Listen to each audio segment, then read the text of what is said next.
Matthew says when Jesus died, the temple veil tore from top to bottom. But here is the part most people miss. That veil was not decoration.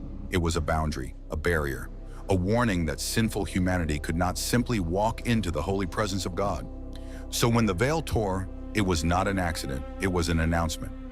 Matthew 27 says that after Jesus cried out with a loud voice and yielded up his spirit, the veil of the temple was torn in two from top to bottom.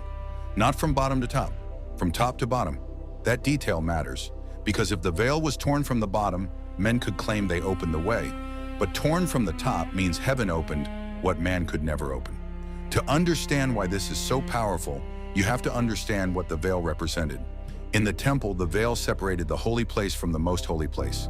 Behind that veil was the place associated with the presence of God.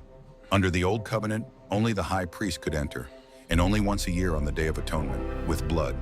That means the veil preached a message every single day. God is holy. Sin is serious. Access is restricted. But when Jesus died, that message changed. The sacrifice was complete. The true lamb had been offered. The final high priest had entered the work of redemption, and the barrier was torn open.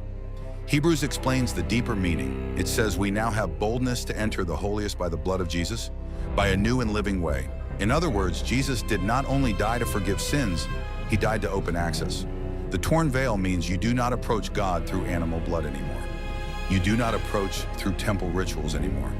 You do not approach through a human priest standing between you and God. You come through Christ. This is why the timing is so important. The veil did not tear when Jesus was born. It did not tear when he preached. It did not tear when he healed the sick. It tore when he died. Because the way into God's presence was opened through his blood. The religious leaders saw an execution. Rome saw a criminal silenced. The disciples saw hope collapse. But heaven was making a public announcement. The old barrier is finished.